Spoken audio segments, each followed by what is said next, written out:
Are we live? Hold up. Wait a second. Is it Saturday night Is it Saturday night live already? Holy crap. Is this really happening?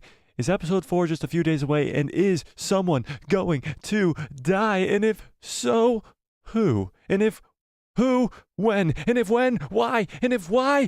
What's up, guys? It's Mike, a guy who loves Star Wars. We got a lot to talk about tonight regarding who the hell is going to die in the Ahsoka show in this 4th episode, but also Captain Rex possibly appearing, also the Yuzon Vong possibly being a big part of what's to come in the Ahsoka show. We got a lot to talk about. The Rakatan Empire, an ancient holy crap, smash a gosh darn like on this video, and let's get into all of this. First of all, first on the docket, who do you think is the most likely to die in this 4th episode? Now, we're going to go over why I think someone is going to die, and why I think that it's likely someone will die.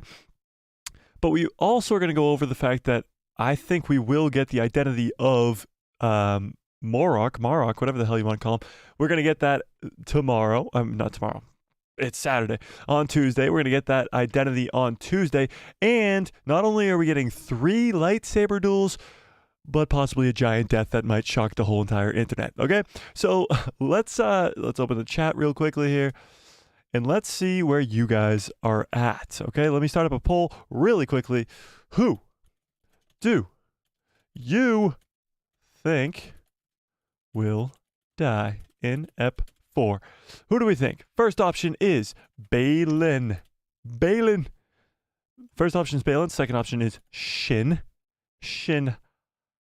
Hati, as people like to call her. Hera Syndulla. Now that's going to be a big one. And the fourth and final option, because we can only have 4 options, is going to be Sabine Wren. Okay? Sabine Wren. Now, I think Sabine is probably the least likely of those. Actually, no, we're going to replace Sabine because I just don't think she's going to die at all with Morgan Elsbeth. So, Morgan Elsbeth. Okay? So, those are your 4 options. What do you think? And if you have a 5th option, tell me. Tell me in the chat. All right, let's see. Let's see where people are at. Let's see. What's going on here? Austin first in today says, I think Baylan will sacrifice himself, sending Shin to the dark side. Interesting. Sulfur Squirrel, what's up, Sulfur Squirrel? Says, me too. Disinferno says, the father, Anakin, the daughter, Ahsoka, and the son, Starkiller. Now, you're talking about the Mortis gods, Dis, and I think that's a great point to get into, and we're going to get into that in a little bit. But if Marrok is actually Starkiller, and we get canon Starkiller, it would literally fit perfectly. We'd have to get a lot of flashbacks of Vader training Starkiller to have that connection actually exist. But yeah, I totally get where you're coming from. Tony, what's up, Tony? Tony, we're going to get into what you were saying in the Discord earlier. If you guys want to join the Discord called The People Who Love Star Wars, it is in the description below. And if you want to become a member and support the channel, that is also in the description below. Jay, what's up, Jay? Austin says, hi, Mike. What's up, Austin? Balin, hello there. Marrok. So you think Marrok is going to die? Interesting. Bruce says, true fans want a canon Rey. What, Bruce, I don't know what you're saying. Said no one ever. Oh, said no one ever. I get you. It was a joke. I get you. Okay. Bruce. Yeah. Yes. Brittany says, Elsbeth will yeet a Parida and puck up Thrawn. I'm guessing you mean to fuck up Thrawn. I don't know. Dominic says, hey, Captain Mike. What's up, Dominic? Yes, because you heard the voice of Marrok. We did hear the voice of Marrok. We did. And we think it could likely be Starkiller. We're going to talk about it. Okay? Calm down. Dennis says, will we see Jason Core in the future? Have a connection to Thrawn in Legends? Oh, Jaden Core. Who the hell is Jaden? Why is that not ringing any bells, Jason? Dennis, sorry. Jaden Core. Let's see. Jaden. Oh, Jaden Core. Yes. So, I don't think so. I mean, that would be surprising at that. Yeah. I seriously doubt it. I mean, apprentice, force sensitive from Luke Skywalker. I mean, if we did get into like a Luke Skywalker's Jedi Temple show, then maybe that's where we would see Jaden. But no, I seriously doubt it. I think they're going with Jason Syndulla as Jason Solo. And I mean, maybe if they went into Luke's Jedi Temple, but I doubt it. I doubt it. Honey Badger says, I am here. Balin or Hera will die, in my opinion.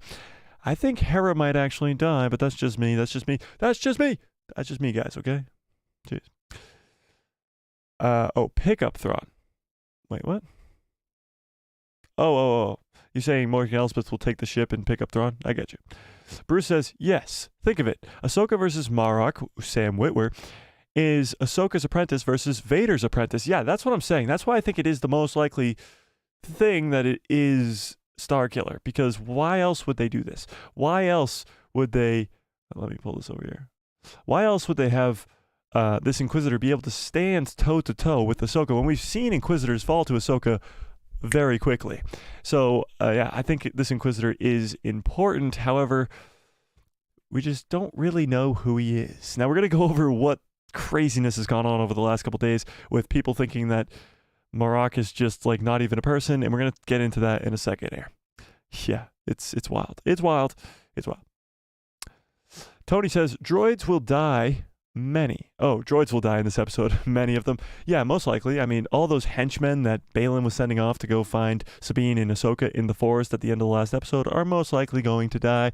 But yeah, that's kind of where we're at. Wait, what the hell? Oh, there we go. Dennis says, Thrawn to have a clone of Jaden. That would be kind of cool. I mean, I think Thrawn is going to end up on Mount Tantus. I think that's where the show is going to end, with Thrawn arriving at Mount Tantus. And what's going on at Mount Tantus? To hell if I know. Like, we see Mount Tantus in the Bad Batch, but we have no idea what's going on with Mount Tantus now. Like, that's just, that would be insane. That would be wild. But Dave Filoni kind of confirmed this himself recently. A few months ago, he said that we're setting up stuff even in, like, the Bad Batch that will play out in the Mandalorian timeline, like Mount Tantus. Yeah. Sulfur Squirrel says, what episode are we, or what's the update on the Sabine Wars? Yeah, Sabine Wars are still going strong. Honey Badger, Austin, there's a lot of people in the chat that love Sabine and will fight to the death for Sabine. So those wars are still going strong, Sulfur. Salty Texas Ranger, what's up, Salty, says, if Balin doesn't die in this season, this show is doomed. I wouldn't say it's doomed. That's a little bit harsh, but yeah, it is going to be a struggle if he doesn't die in this season, just because, of course, his actor Ray Stevenson passed away, and they'll have kind of like a Chadwick Boseman case on their hands where they won't know what to do, whether they recast him, whether they deepfake him. What would they do? So I'm honestly hoping that he does die by the end of the season. I honestly would hope he didn't die in real life and didn't die in the season, but beggars can't be choosers. So I do just hope he does get a satisfying ending throughout this show. Yeah. Jay says, I think that Marrok will die and not reveal his identity. Oh my God, Jay, if he dies without an identity reveal, I'll lose it. I will absolutely lose it. The last 2 freaking weeks, even longer, since the trailer came out, really, people have been speculating about who the hell is under that mask. And if they don't show us even after he dies, there will be riots. Riots in the streets, Jay. Riots in the streets. Bruce says, yo, what if Marrok is a clone of Luke? In Legends, Palpatine recovered Luke's hand from Sky City after Empire. Yeah, so that theory has been going around a lot over the last about week or so. And I'm not a fan of it. I could see it happening, but I'm just not the biggest fan. I get Luke Skywalker from Legends in the Heir to the Empire trilogy is extremely important, but I think they'll replace him with a more likely suspect. Now, I think Luke being cloned might be be an add-on for why he disappeared in the sequel trilogy, and that might actually help the explanation of that. Just because we know that the Empire has the ability to do that right now, or at least in some sort of way. I mean, Moff Gideon had a clone army, or a bunch of clones that were Force sensitive. So I think Luke will have to go into hiding because he doesn't want his midichlorians to be taken like Grogu's were in Mandalorian. So With that being said, I think Luke Skywalker is a possibility, but I don't think they'll go down that route. I wouldn't be opposed to it. If the mask came off and it was Luke, I would lose my shit. But I don't think it's the most likely. I don't think it is. But it's a good theory, Bruce. I can't deny that. I can't deny it. Austin says Marrok is Star Killer. Maybe. That's the boat I'm on. I think it's Star Killer, and I think it will be Galen Marrok. Not a clone, not this, that, or the other. It'll be a canon version, obviously a little bit weaker version, but a canon version of Galen Marrok. Salty Texas Ranger says maybe Sabine will finally die from her fatal lightsaber skewering in Chapter 1. All right, here's my thing. Okay, people complain about people getting stabbed with lightsabers. It's valid, okay? Qui-Gon gets stabbed, dies. Reva gets stabbed twice, survives. I get that. That's a whole different scenario. Nobody complained when Kylo got stabbed and got force healed. Nobody complained when Cal Kestis got stabbed and survived. Like, it only depends on whether or not you like the character, whether or not it helps the story, whether or not the story is good. So Sabine getting stabbed by a lightsaber is okay. It's okay because we like Sabine. We like the story that Ahsoka is telling, and it makes fucking sense. That's all it has to do. Reva getting stabbed as a youngling by Anakin Skywalker and surviving does not make sense. However, Sabine getting stabbed by a lightsaber when Ahsoka is right there to give her medical aid makes sense. It does. Qui-Gon dying makes sense. They were in the middle of nowhere, and after he gets stabbed, Obi-Wan has to fight Maul for about like 10 minutes. So he dies, and he kind of just lets go. He says it's my time to go, and then he just dips out of there.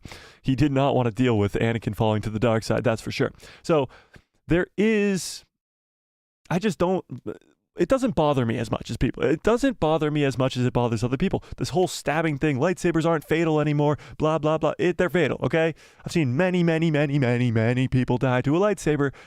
They're fatal. There's just instances when you're stabbed in the stomach that it doesn't kill you. Okay? Salty? I'm not salty, you're salty. Okay, moving on. Honey Badger says, but I think Marrok will escape to the New Beyond. Balin and Hera die. Both of them die? That leaves Marrok and Morgan and Shin to go get Thrawn. Okay, so let me give you my reasoning as to why I think that Hera Syndulla is dead. Let me pull this up really quickly here. Oh yeah, guys, by the way, Marrok has been trending on Twitter for like days. So that's good. I mean, the hype is real for this shit. The hype is real for the Marrok reveal. And if it's not someone special, I think a lot of fans might be a little bit upset. Just you know, Star Wars fans. You know how reasonable Star Wars fans can be. Just a little bit upset. You know how reasonable Star Wars fans can be, right, guys? We know what a reasonable fandom we are a part of, right? Yeah, exactly. Okay, let's look at this. We looked at this on Thursday stream. I don't even know what day of the week it is. On Thursday stream, these are the 4 remaining scenes, or other than the Thrawn scenes, or at least important scenes. The 4 most notable scenes that are left from the trailers. All the trailers we've seen, there's only about 4 notable scenes that are left, other than Thrawn. The Thrawn scenes, of course, are still there. But you got this fight between Ahsoka and Marrok. Now, I think this fight scene will be in the next episode, and I do think it will give us the identity of Marrok. Whether or not Marrok dies in this fight, I'm not too sure. It depends on who it is, honestly. If it's Star Killer, he's not going to die.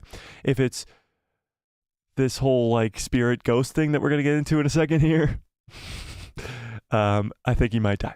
So another thing is this Balin fight, Balin versus Ahsoka. I think this will happen at the end of this next episode that we're getting on Tuesday. And I think it will be extremely important because there might be a dead body in this scene. We'll pull that up in 1 second here. But another fight scene we're going to get is between Sabine and Shin.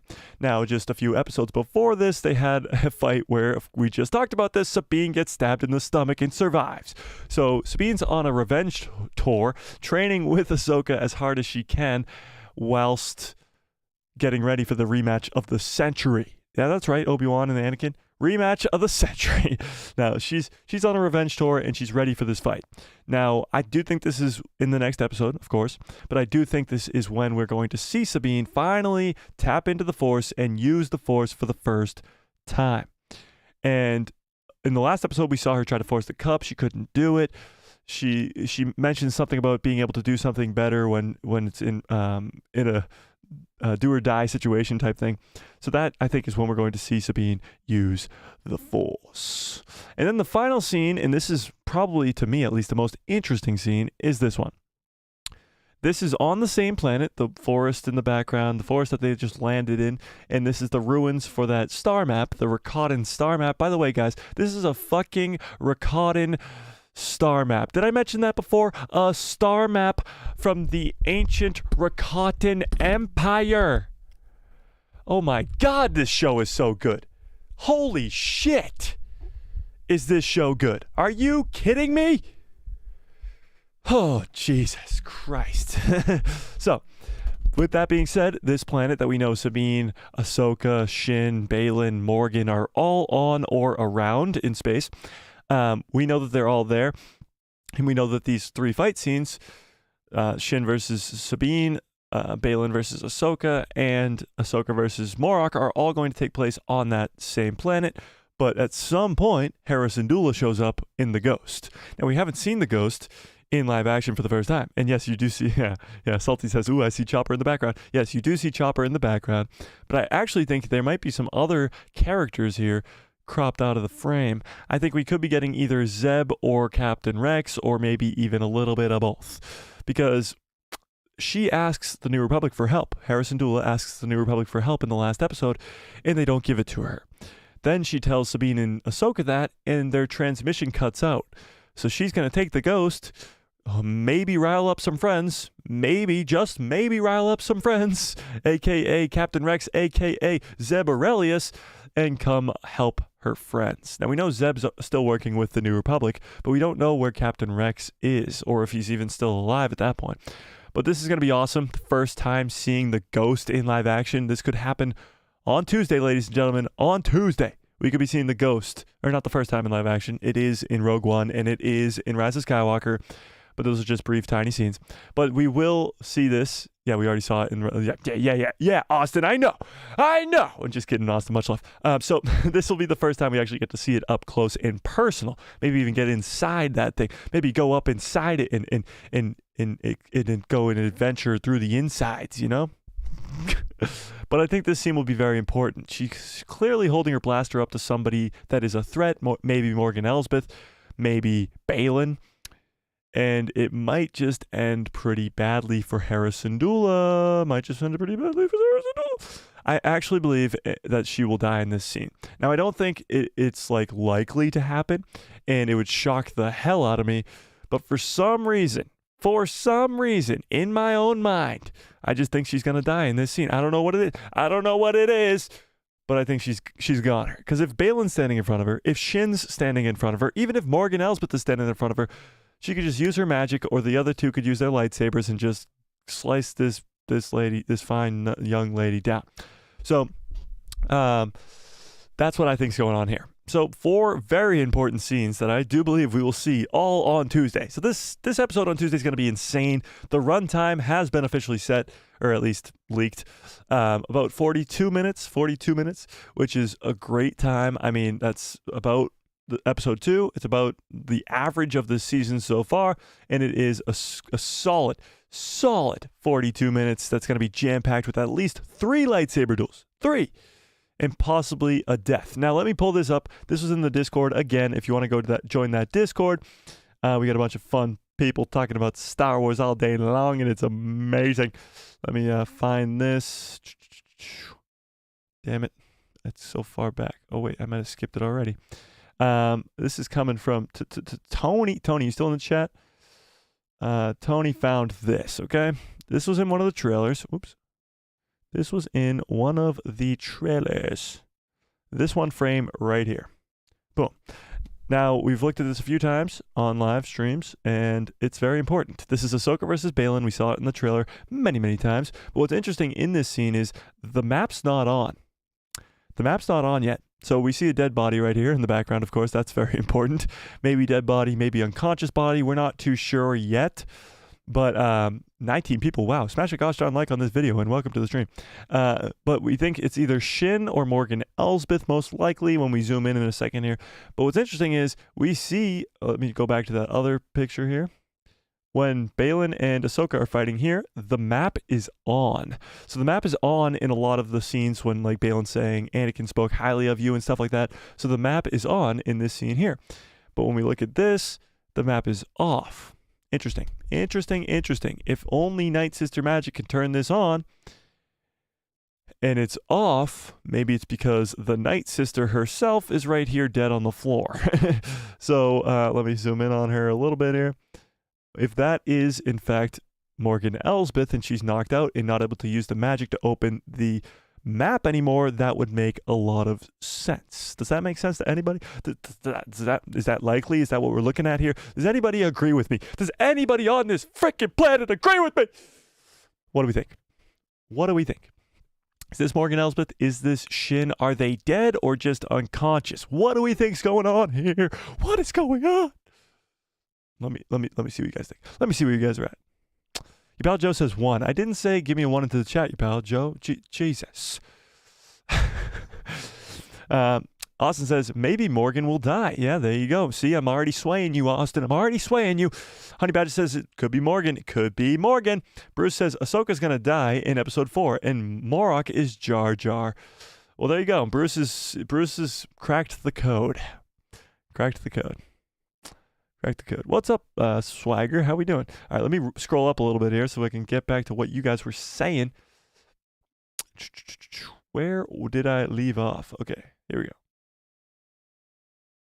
Dominic says Project Necromancer is in Mount Tantus. That could be true. So with the fact of Mount Tantus, okay? Mount Tantus in Legends is a cloning facility that Thrawn uses as an heir to the Empire.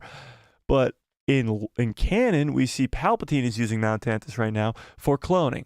And we see it in the Bad Batch Season 2. But what if not only does Thrawn go to Mount Tantus, but it is also a tie to Palpatine's return. It is Project Necromancer, as Dominic says, that was introduced in The Mandalorian Season 3.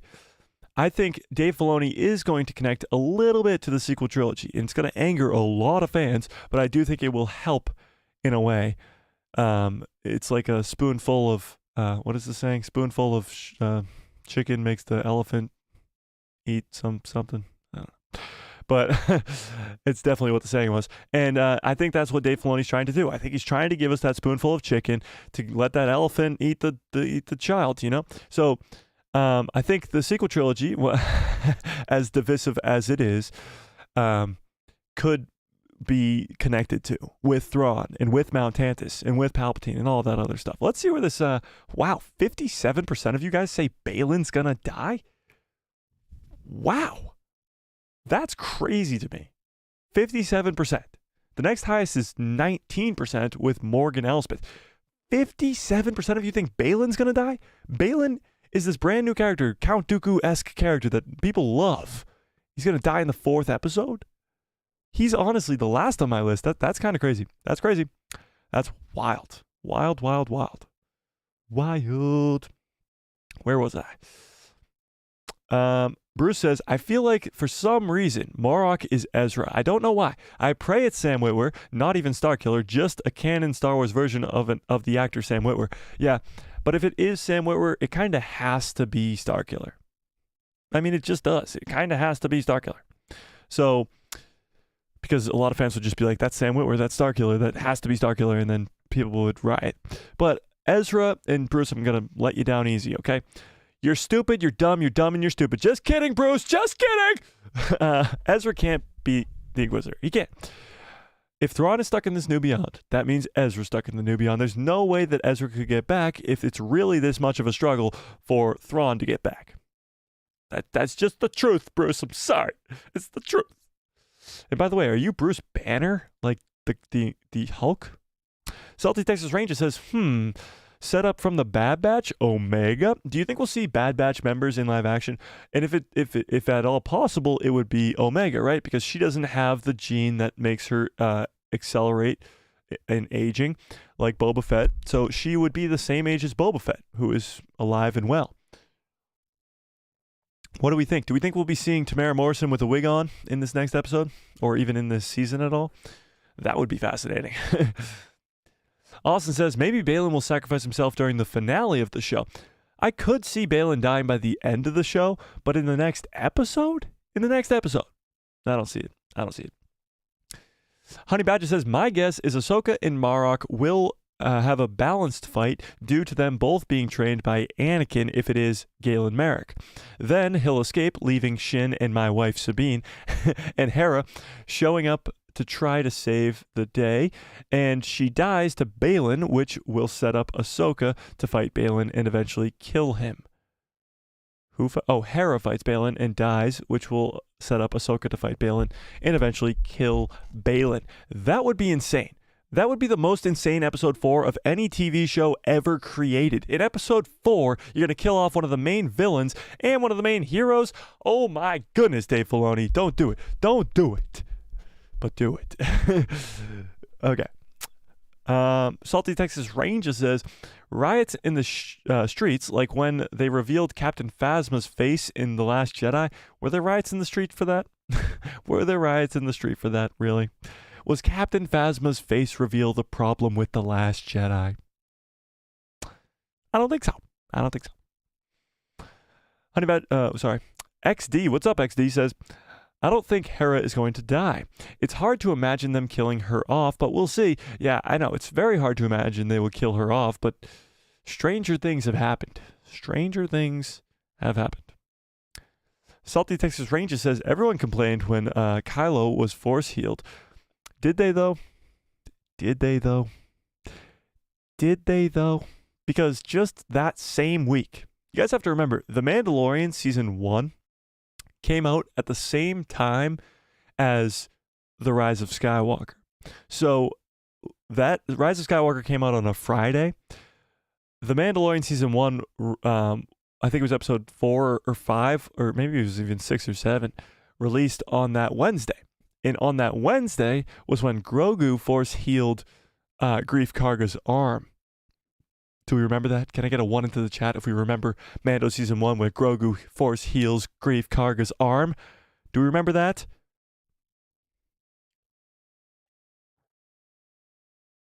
Our brains just too damn short-term memory. We got a bunch of ones.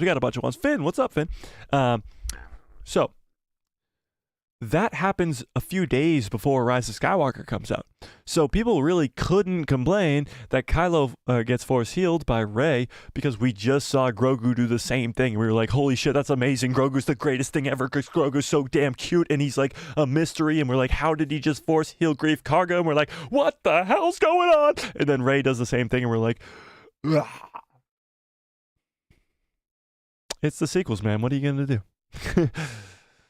Honey Badger says, for everyone complaining about Galen Marek's possibly being nerfed or weakened in live action, you all are forgetting Vader himself was nerfed in live action as well. He was much stronger in the comics and the books.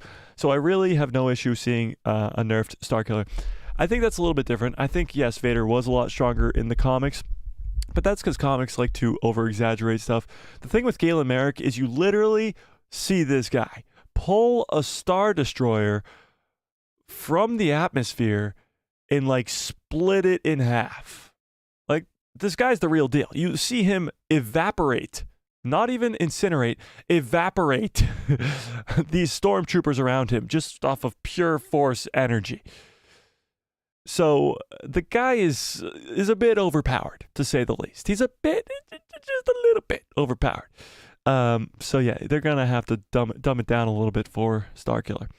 Dominic says, let us remember that Qui-Gon was stabbed and was lying on the ground for a long time while Obi-Wan fought Maul. Yes, Obi-Wan was suffering for a while, and then he talked to Obi-Wan and died. Yeah, that's kind of the point I was making earlier. Yeah, you're spot on.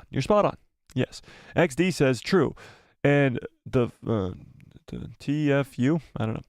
Oh, The Force Unleashed. Yes, The Force Unleashed was a video game after all. It's true, and it was a Legends video game after all. So a canon version will be different, just like a canon version of any character is going to be different. Bruce says, completely agree with you on the Sabine stab. The Reva stab and Reva stab. Reva stabbed was twice, and the first one was as a child. Not laughing at a youngling's death, but Maul's stab on Qui-Gon was accurate. Higher in the torso, and he healed it for like 4 or 5 seconds. And he held it for like 4 or 5 seconds. Yeah. Obviously, Maul's stab killed Qui-Gon. That's the understatement of the year. But where Sabine gets stabbed is, of course, I mean, don't try it at home, but I think it is a survivable stab. Salty Texas Ranger says, Qui-Gon Jinn actually lived too long after being impaled by Darth Maul. It should have been an extremely painful and instantaneous death, is what I'm trying to say. Yes, I agree. I think Qui-Gon was probably holding on with the Force to relay the message to Obi-Wan that he must train the boy. But, yeah, I mean, the Force had something to do with that. Yeah. Dominic says, I find it funny how people be hating over the stab, but support when Anakin killed a bunch of kids. I mean, I don't think they were supporting when Anakin killed a bunch of kids. I don't think they were like, yeah, woo, good job, Anakin. We believe in you. Yeah, good job. Kill those kids. I don't remember that happening. Did that happen? I don't think I was there. It wasn't me, guys. Somebody's gonna clip that. Me celebrating Anakin killing younglings, and I'm gonna be canceled.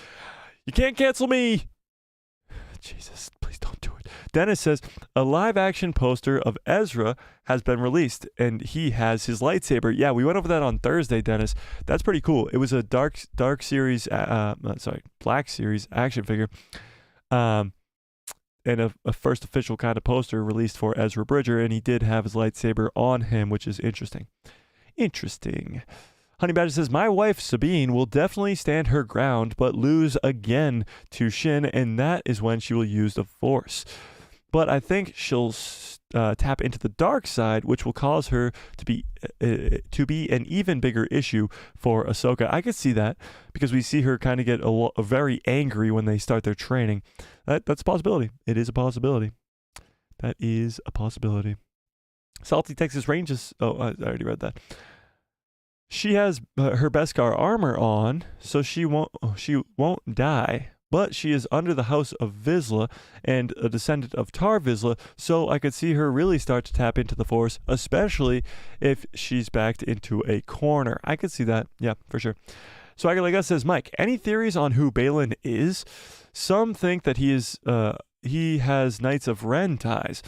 I even seen Plo Koon as he's a former apprentice situation. Yeah, I think Balin's a new character. I think he is. He's just that, and I think that's what he is.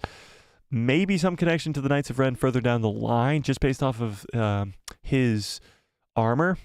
You know, he's got like the very metal-y armor that he wears. It's very similar to the Knights of Ren. That's a possibility if Dave wants to go down that line. But I don't think, I mean, maybe he's an apprentice to Plo Koon, but he could be apprentice to anybody, and it wouldn't really matter all that much. But yeah. Yeah. Austin says, we saw the ghost in live action in Rogue One. Yeah, we see it in Rogue One for a brief second, and we see it in Rise of Skywalker because it's at the Battle of Exegol, which is weird because who the hell's piloting that? Hera still? I don't know. What's up, you pal Joe? Salty Texas Ranger says, I think, I would like to go inside, Salty Texas Ranger says, I would like to go through Hera's insides. Sorry. You know, it's okay. It's okay. It's okay. Just settle down. settle down. Settle down. Honey Badger says, she's the Maria Hill of Star Wars? Who's the Maria Hill of Star Wars? Who is that? Yeah. I don't know what you're talking about. Dominic says, why does somebody have to die? That's a good question. Why does somebody have to die? Why is the thumbnail of this video big death in episode 4? That's a great question. Okay.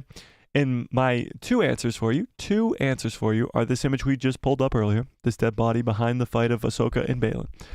It's a mysterious dead body here, possibly Morgan, possibly Shin. And the other image I showed earlier, I guess it's 3 reasons. The other image I showed earlier of the map being off, the ghost being there, Hera Syndulla pointing a blaster at somebody, and everybody on the planet, almost everybody on the planet, has either a lightsaber, the Force, or magic, and is very deadly to Hera Syndulla. So that alone might just be a death. But one of the biggest things is, damn it, what am I doing? Is this fight too between Ahsoka and Marrok. I think Marrok might actually either be killed or at least his identity will be revealed in this scene. So all those lead me to believe that there is going to be a death in this scene, whether it's Marrok, whether it's Hera, whether it's Morgan, whether it's Shin. I don't know. I think the most likely one is Shin or Marrok. And then probably Hera, and then Morgan, and then Baylan is probably last on the list. I think it's not going to be Morgan just because she's the one who's communicating with Thrawn across the galaxy. Or she's communicating probably with other Night Sisters that are next to Thrawn. That's kind of where I'm at. That's where I'm at. That's why I think somebody's going to die. That's why. That is why. I'm trying to keep up, catch up on these chats, so let me do it very quickly. Very quickly. Wait, what the hell? Holy crap. Wait. Holy crap, you guys are talking so much and I love it. Here we go. Your pal Joe says, our poll days otherwise, 10% say Hera. 10% say Hera. There you go. 13% actually say Hera. It's down to 52 for Baylan, which is still the highest. Morgan Elsbeth is at 25. It's at 50 now for Baylan. Yeah.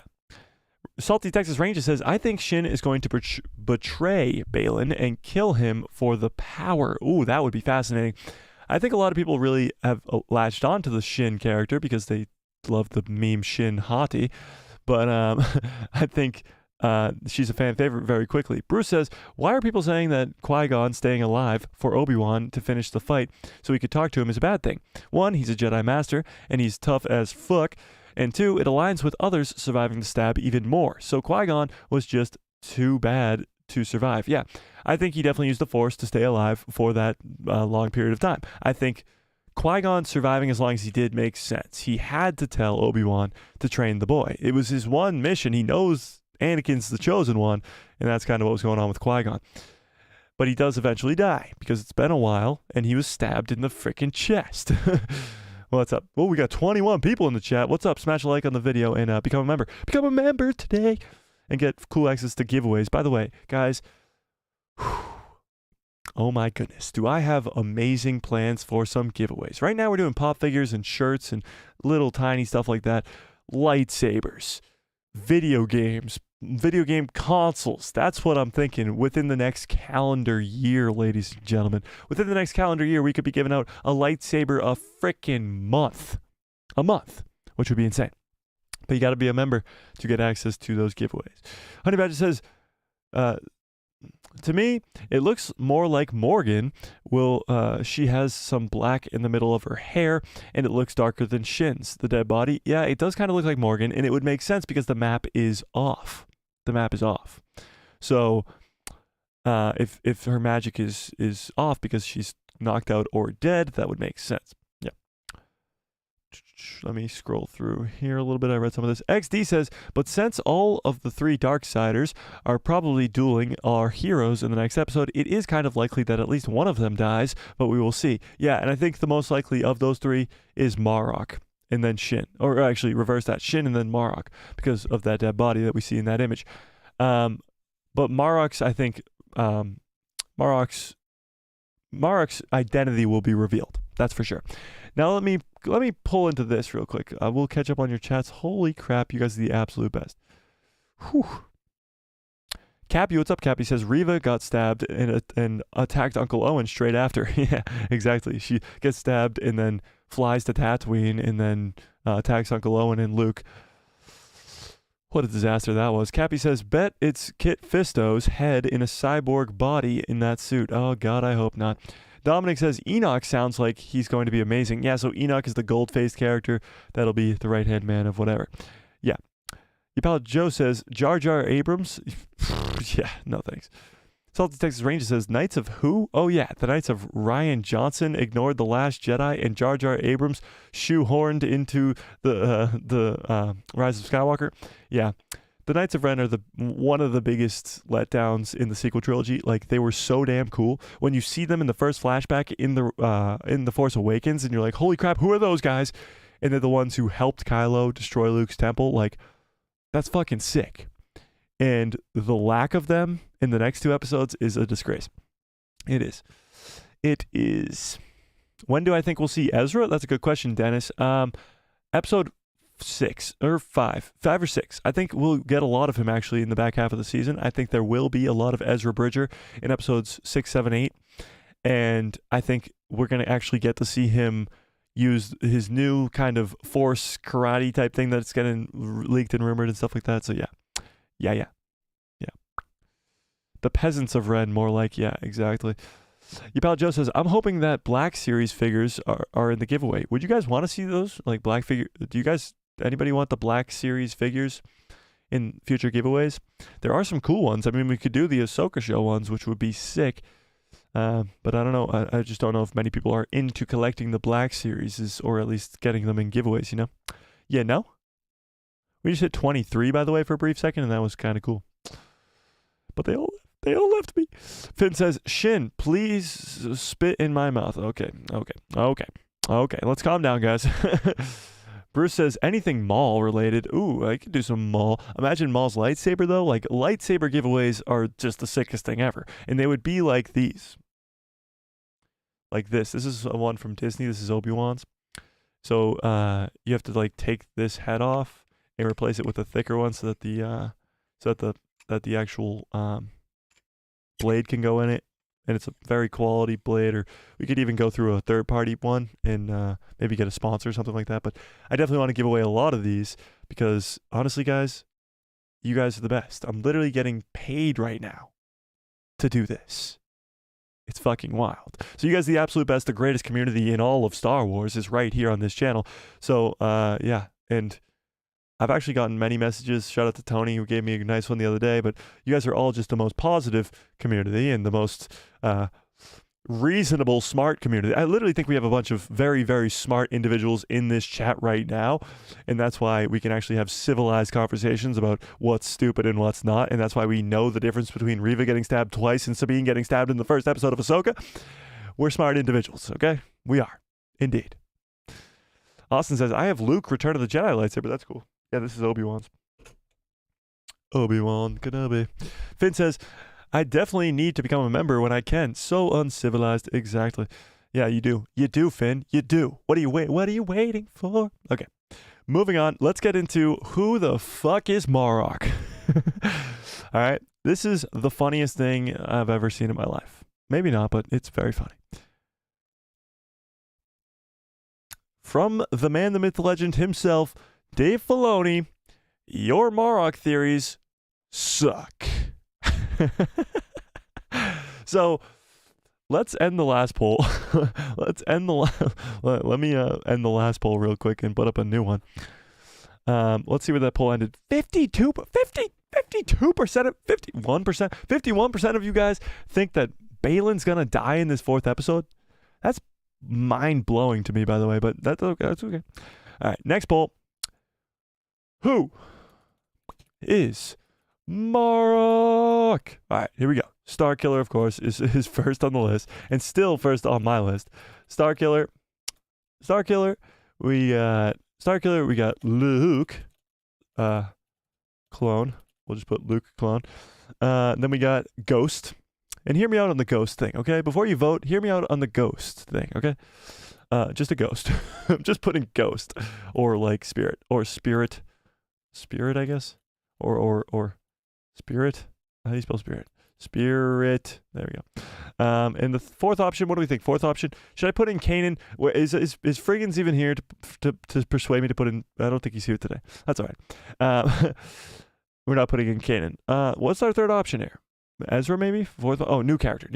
Sorry, new character. Perfect. All right. Those are your 4 options. And hear me out before you vote, because the Ghost option is kind of climbing up the ranks here. It's kind of climbing up the ranks very quickly here because this is insane. Insane. Bruce says, yo, brother, just DM'd you on IG. You were following me and I wasn't following you back somehow. What the hell, Bruce? What the fuck, Bruce? Are you kidding me, Bruce? Are you kidding me?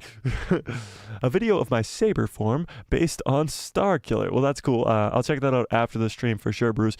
And follow me on Instagram. What the hell are you doing? What the hell are you doing? And by the way, everybody else go follow me on Instagram too.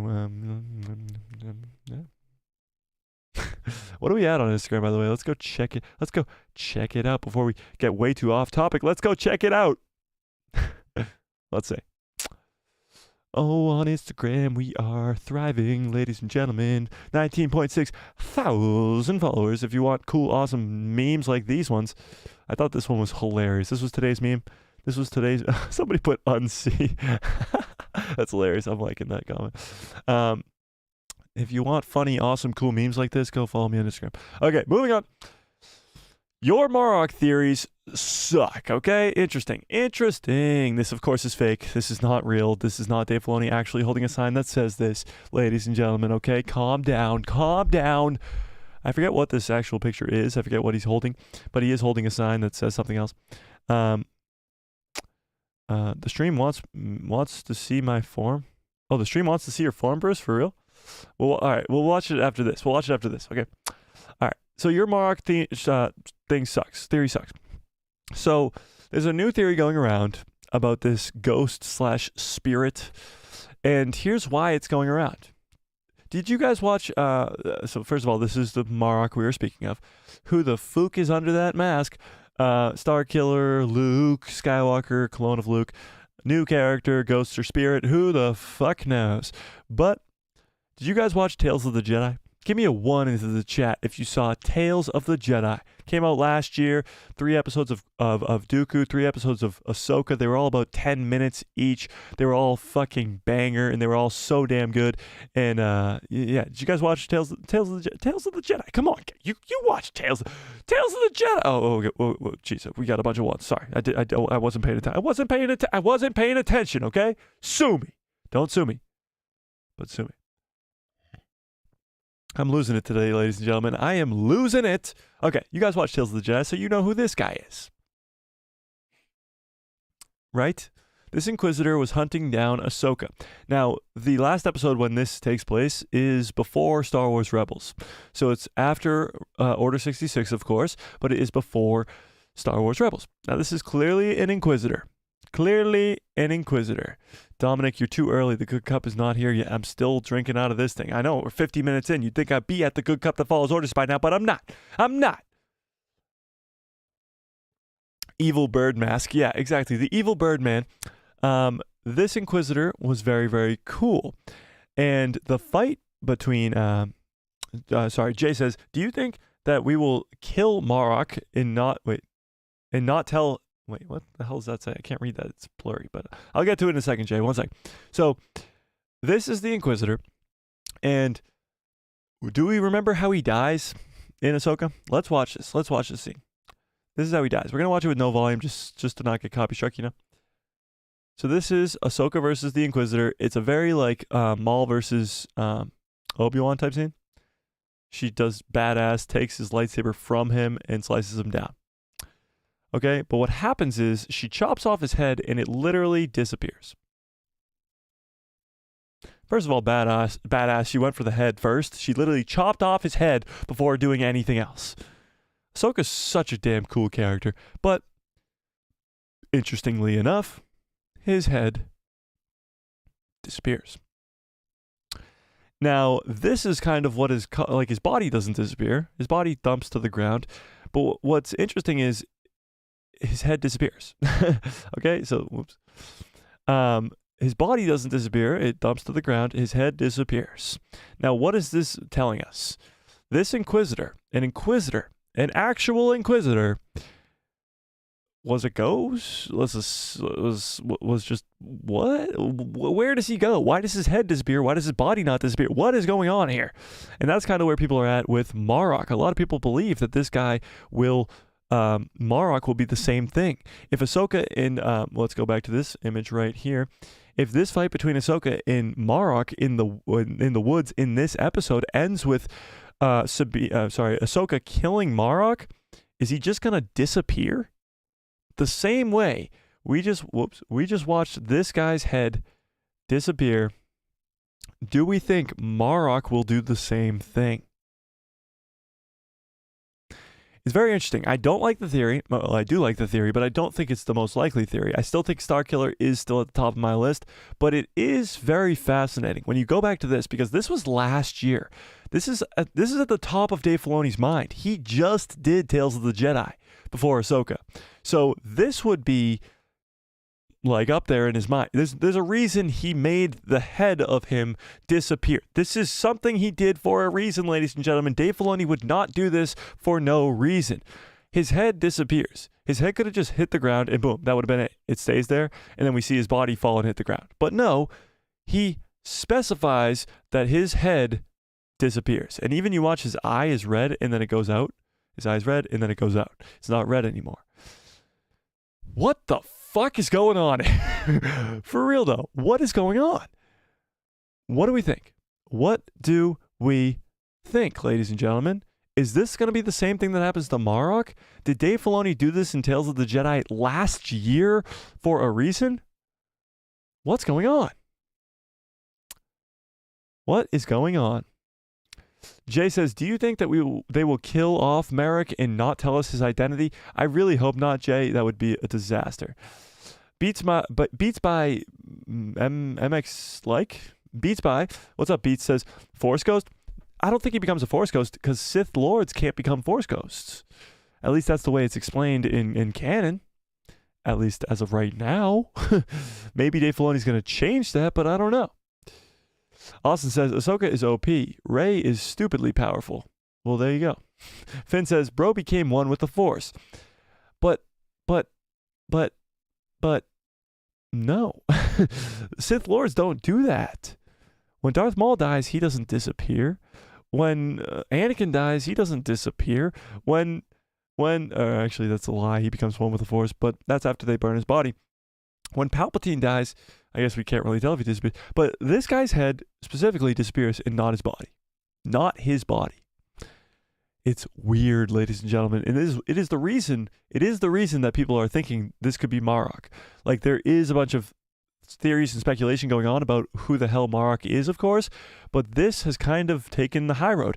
2 weeks ago, it was Starkiller 100%. Last week, it was Luke clone, and people kind of went with that.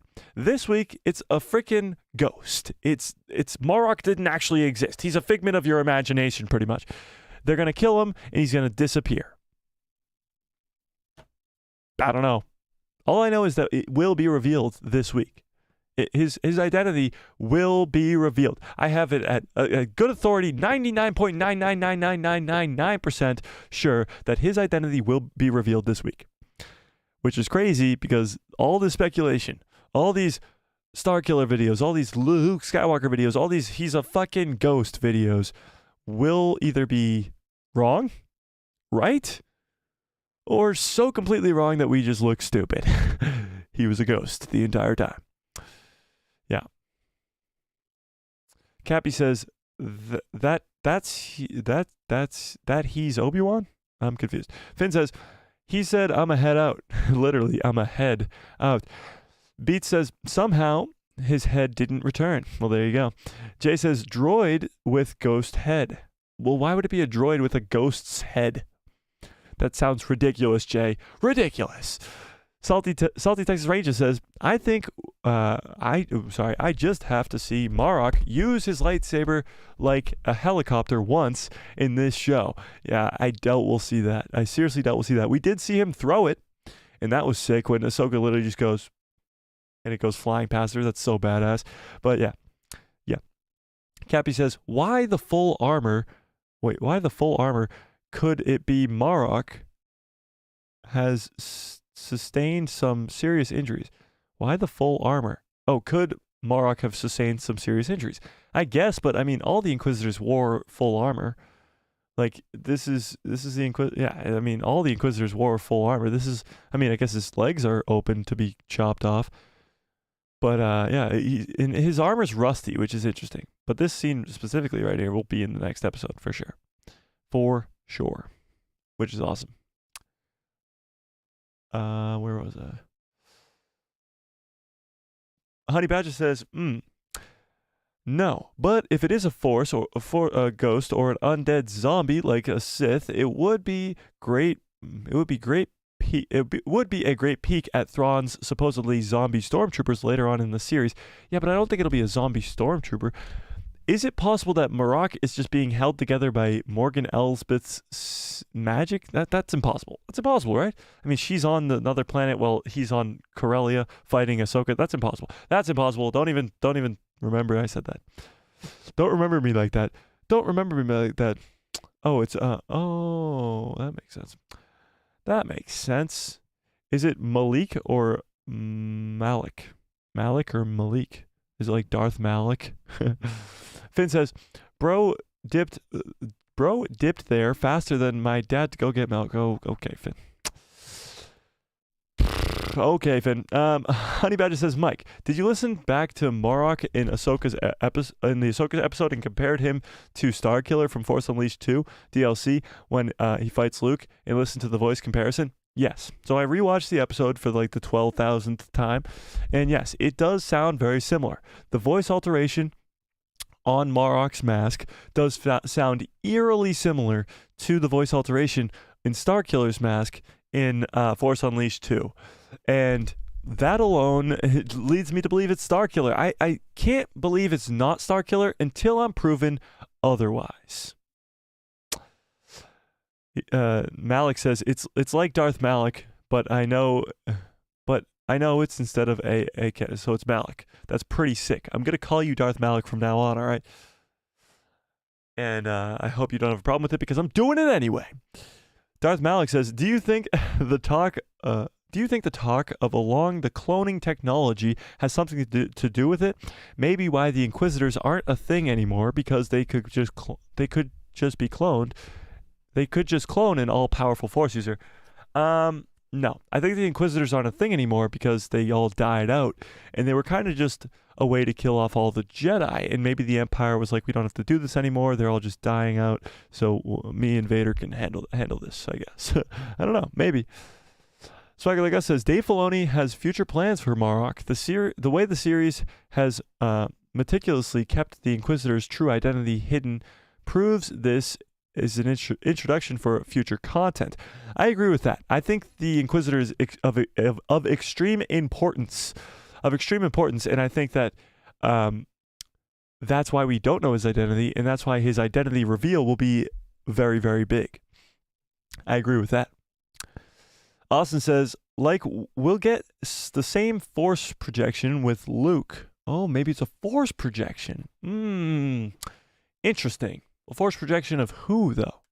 Who would have sent a Force projection of an Inquisitor to fight Ahsoka? You might be on the right track there, Austin. Might be on the right track. Finn says, Marrok is just stinky wanting revenge on Ahsoka for bullying him through the whole Clone Wars movie. Well, Finn, you might have just cracked the code right there as well. Sulfur Squirrel says, don't bring up the whole Clone Wars movie. Why? What's wrong with the Clone Wars movie, Sulfur? I gotta go. May the Force be with you all. See you around, Sulfur. Thanks for stopping by. Darth Malik says, love that. Usually hate my name, but when you give me a reason to tolerate it, the whole thing, there you go. You're Darth Malik. Why do you hate your name? Malik is such a sick name. Wish my name was Malik. Swagger says, Mike, Marrok, there's too many M's going on right now. Mike, Marrok is the first Inquisitor that hasn't been owned by Ahsoka. Starkiller confirmed. That's exactly what I'm saying.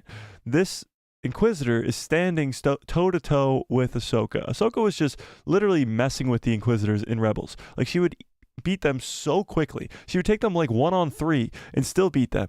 Like, this Inquisitor is of some importance, for sure. For sure. Cappy says, can't they just wait until the last episode before they kill people off? I mean, I guess, but what's the fun in that? What's the fun in that? And maybe nobody does die in this next episode, but I do think it is likely. Dominic says, Ezra sent a force projection across time and space. Maybe not. I mean, that does sound crazy, but maybe not. Maybe.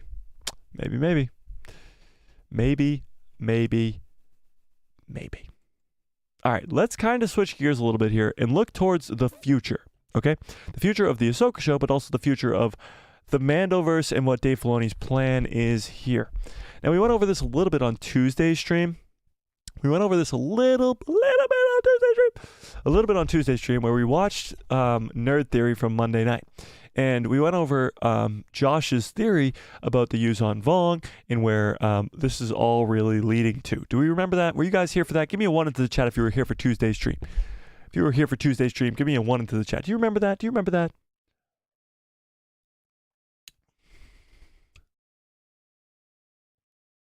Yeah, you guys were here. So we're going to go over this a little bit in more depth here, because what Dave Filoni could be achieving or trying to achieve in this series and in his movie and maybe even a trilogy might be like absolutely insane. Here's the thing. Okay?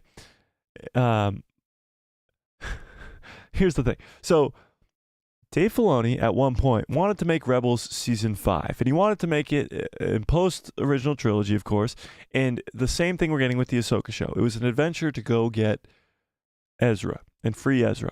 It would involve ancient Rakatan. It would involve the Yuzhan Vong. But this was back in 2020 when this was released, back when Disney Plus was a fairly new thing, and Dave Filoni was not being brought into live action, except for in The Mandalorian, and kind of Jon Favreau was on that instead of him. He wanted to make an animated show, and now it's live action, and it's Ahsoka.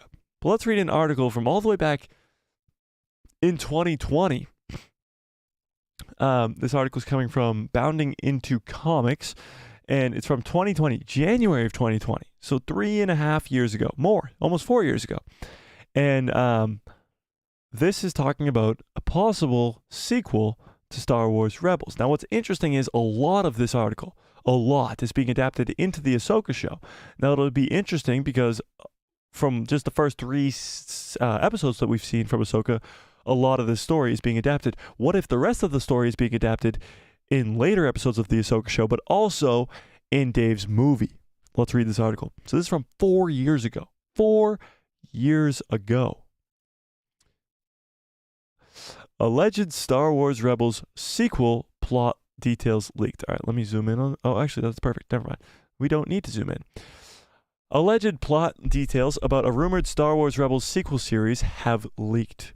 This rumor comes shortly after YouTube channel Kessel Run Transmissions reported that Star Wars Rebels sequel series was in development featuring Ahsoka Tano and Sabine Wren. So this is literally what the Ahsoka show is. It's a sequel to Rebels, featuring Ahsoka Tano and Sabine Wren, but this is 4 years ago. Now, all the images and videos have been deleted. Actually, the Reddit post itself for this has been deleted as well. Maybe because it was true, and maybe because that's we were onto something back 4 years ago. But they have been deleted. The article itself, though, is still here. So here's what we got. One second. Okay. Here's what we got. A new rumor from the Throwaway Ewok on the Star Wars Leaks subreddit provides key information about the series plot. The Throwaway Ewok details that the show is slated to release in 2020 on Disney Plus, and that the first season is already in post-production with a second season already on the way. So we know that this is false. But do we? Do you guys remember hearing this? Give me a 2 into the chat because we already have so many 1s into the chat. Do you remember this happening? When the Ahsoka show was first being like released and announced and stuff, Dave Filoni, there was rumors reports about Dave Filoni creating the show. You put it to I haven't even said what I was going to say. Dave Filoni created the entire Ahsoka show first in animation, in previs, and in animation. So he already brought the entire show, all 8 episodes, or at least all the story arcs in the show, he already had that in animation or in previs. Do you remember that? This was from it was about maybe a month ago, I would guess, but we did talk about it on live stream. I know that for a fact because it was so interesting. The amount of the amount of detail that he already went into before the show even started filming was fascinating. So the fact of the matter is, this throwaway Ewok details about a sequel to Rebels that might have released in 2020 might have been true, because he did animate the entire Ahsoka series before it was in live action. And maybe he did that back in 2020. Maybe this has been a long time thing because, of course, the Pandy probably postponed it a lot and all this other stuff postponed it a lot. Kathleen Kennedy being stupid probably postponed it a lot. But this might actually be true, that this was something that was already done in post-production and probably going to be released in 2020 or 2021 with a second season on the way. This story is just adapted into the Ahsoka show. Let's read on. As for story, Throwaway explains, the story is set during the height of the short-lived New Republic, which is where the Ahsoka show takes place. We get to see the Republic Senate, which we just saw in the last episode a little bit with Mon Mothma and them. The Republic Senate, and explore some of the main galaxy post-Return of the Jedi and before the sequel trilogy. But I'm told that Season 1 details this, and another show will dive deeply into the New Republic. So this sound familiar? The first season of Ahsoka will give us a little bit of the New Republic, which is what we saw with Mon Mothma and the Senate people and Hera Syndulla, who's in the New Republic. But we saw a lot of this in Mando as well, with the New Republic with Carson Teva, the whole Coruscant, what the hell's his name? Dr. Pershing episodes in The Mandalorian Season 3. We're getting a lot of that New Republic stuff. But there was supposed to be another show that was developed to dive into the New Republic, which would be Rangers of the New Republic. Okay? Are you with me so far? I know, this is a lot. This was from 4 years ago, and it really is just explaining what the Ahsoka show is today. But let's keep reading. The throwaway Ewok appears to confirm that the Kessel Run transmissions rumors about Ahsoka and Sabine hunting for Ezra. Season 1 will set up Ahsoka and Sabine preparing to travel to the unknown regions to find Ezra. This is exactly what we're seeing right now in the Ahsoka show. Exactly what we're seeing. Another image that was no longer available. Apparently the show will see Ahsoka gift a relic. This is where things get fascinating. Gift a relic to the Kaminoans. The Kaminoans are the ones who created the clone army. They live on Kamino. Attack of the Clones stuff. We know who the Kaminoans are, right? Yes? Give me a yes into the chat if you know who the Kaminoans are.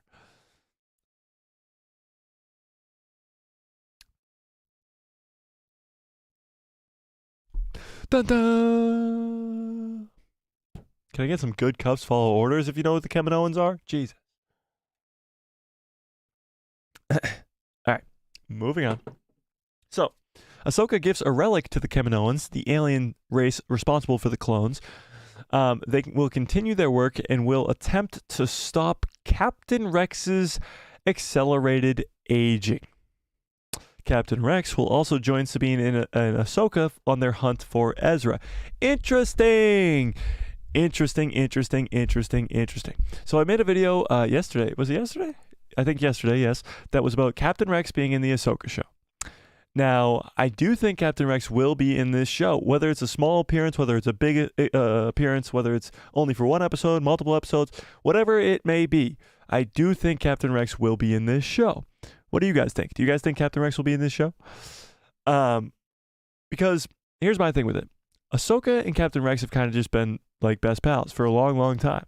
Literally, when she's introduced when she's introduced for the first time ever in the Clone Wars movie, that's when Captain Rex is introduced too. So the two of them have kind of just been buddies for the longest time. Even in Rebels, when she needs help, she calls for the Rebels to go get Captain Rex. So if they do need help, because the New Republic won't help them, Captain Rex might be that guy. And this might actually be adapted in this show as well, because Captain Rex's accelerated aging will put him in the ground. Like, he would be dead by the time of the Ahsoka show. That's for sure. Like, if the accelerated aging was not stopped, he will be dead by the time of the Ahsoka show. But it could have been something that happened during the original trilogy where Ahsoka and Captain Rex go back to the Kaminoans and stop the accelerated aging. The only problem is in Bad Batch Season 1, we see the demolition of Kamino. But there is still some scientists, some Kaminoan scientists, and the Prime Minister on Mount Tantus. So is it possible that after the Empire goes away and Mount Tantus is no longer in Imperial control, could Ahsoka and Captain Rex go to Mount Tantus to stop his accelerated aging? Okay, all that's crazy, but let's keep reading because it gets even wilder, Are you guys with me so far? Are we following along? Are you with me? Is the class still with me here? Do we need to take a break? Do we need to take a breather? Do we need to do some jumping jacks or something? Are you guys with me so far? Austin says, yeah, blame Kathleen Kennedy for canceling the show that women doesn't know what true Star Wars is. Yeah, I know. She canceled Rangers of the New Republic. Bruce says, will Mando be in this? I wonder. I don't think he'll be in Ahsoka, but he'll definitely be in the movie. Dominic says, I actually remember these rumors years ago when I was following the Rebels sequel news, so I can say with confidence that these plot leaks were all over the place. Yes, I remember them too. It was before I had the channel, but I do remember the plot leaks because I still followed, of course, the fandom itself. Maybe Rex is still alive. Rex Cyborg, imagine Cappy. Yeah, you with me? Okay, you're with me. Captain Rex in the Ahsoka show. It's possible. It is possible. But let's keep going. All right, let's see where the poll's at, actually. 75% of you guys, or 76%, somebody can't make up their mind. 76% of you guys think it is Starkiller. Interesting. Interesting. And actually, 6% of you guys think it's a ghost.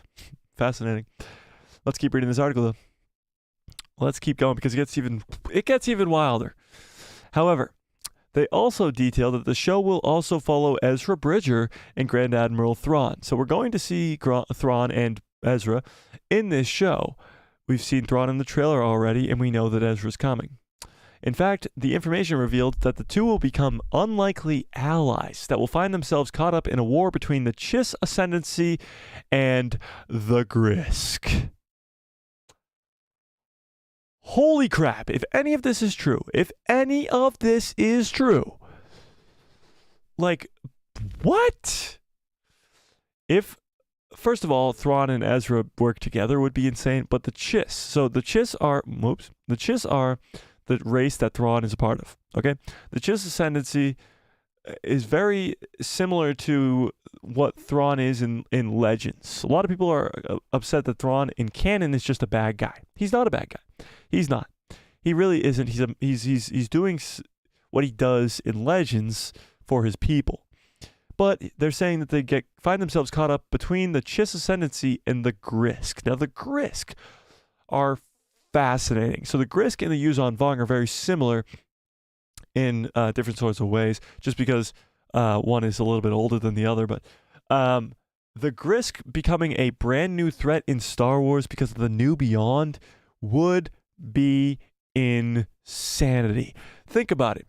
With Emperor Palpatine gone in Rise of Skywalker, who is the next threat?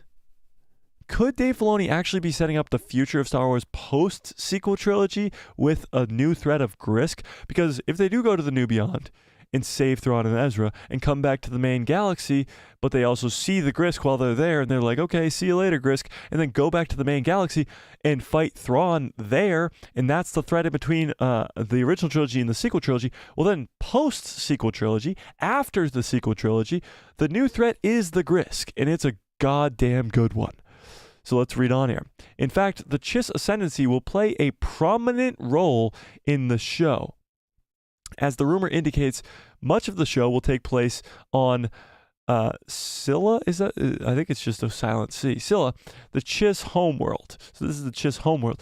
This could be where Thrawn and Ezra kind of landed, you know?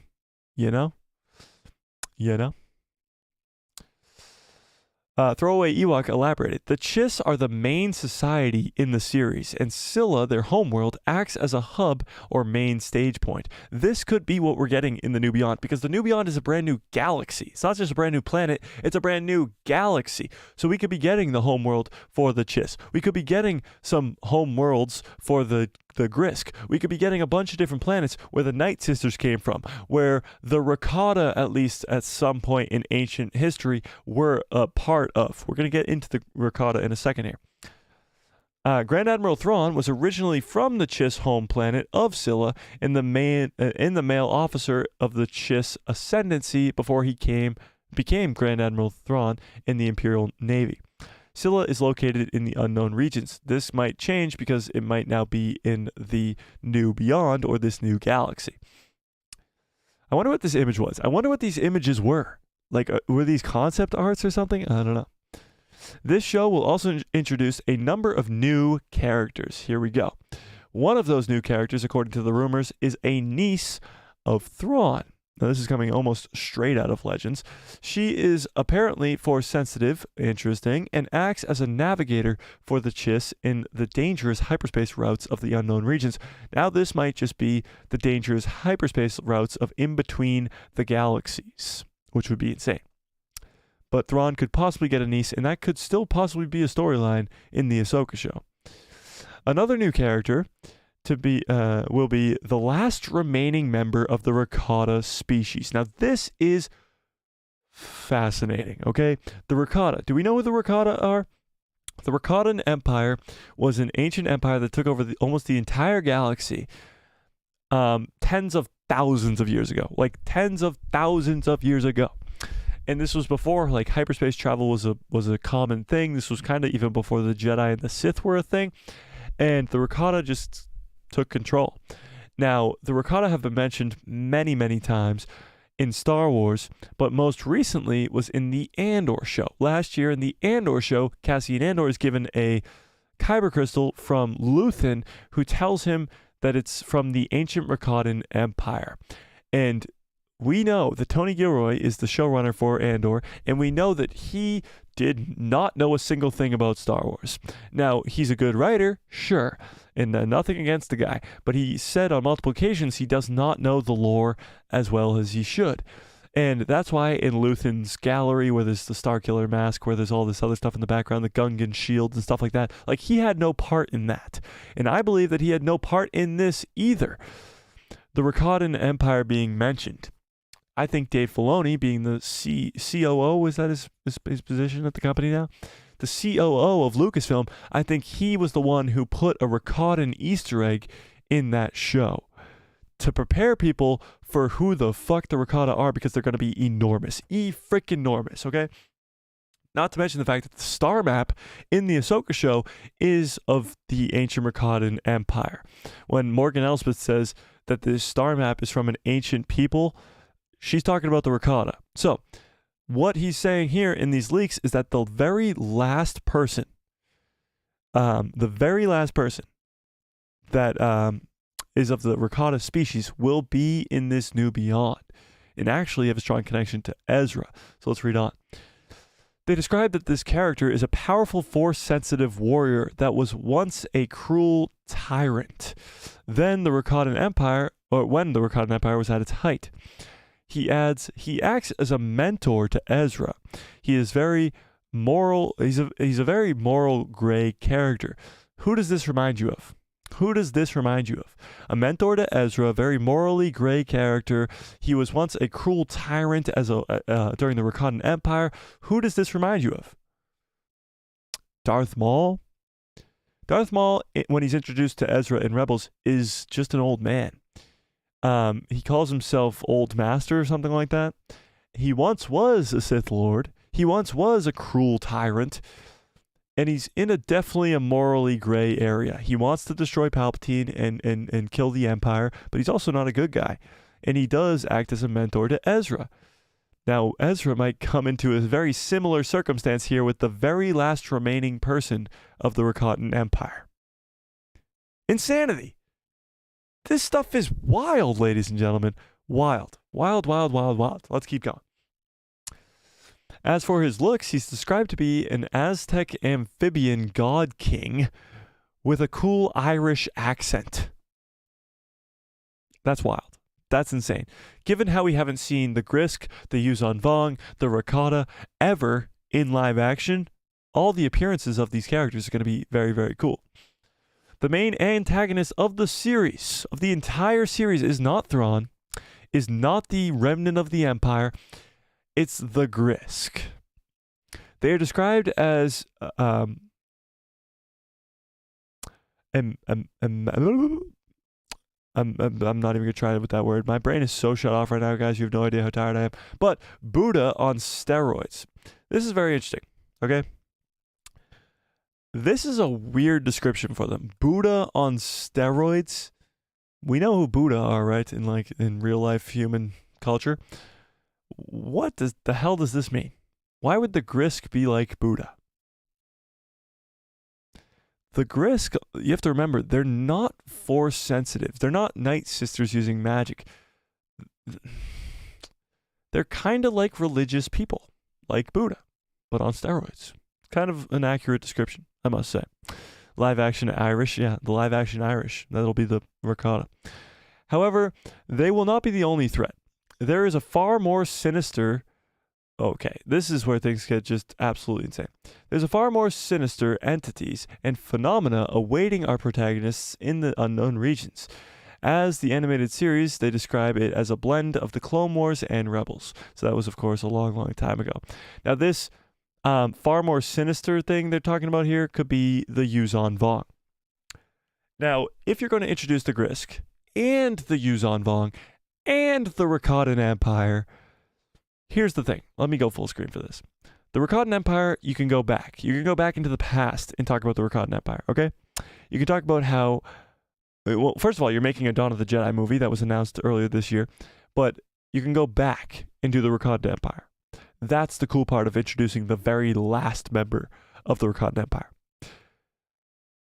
Introducing the Grisk and the Vong is future villains post-sequel trilogy. They're a huge threat that is going to be extremely important further down the line for characters like Rey, for characters like Grogu, maybe an older Ahsoka, Jason Syndulla, Ezra Bridger, those heroes that are post-sequel trilogy fighting the Grisk, fighting the Vong. That is what we're talking about here. That is the future. That is what Dave Filoni's working to here. Are you freaking kidding me? Does this not get you extremely hyped up right now? Did this not get you hyped up for the future of Star Wars?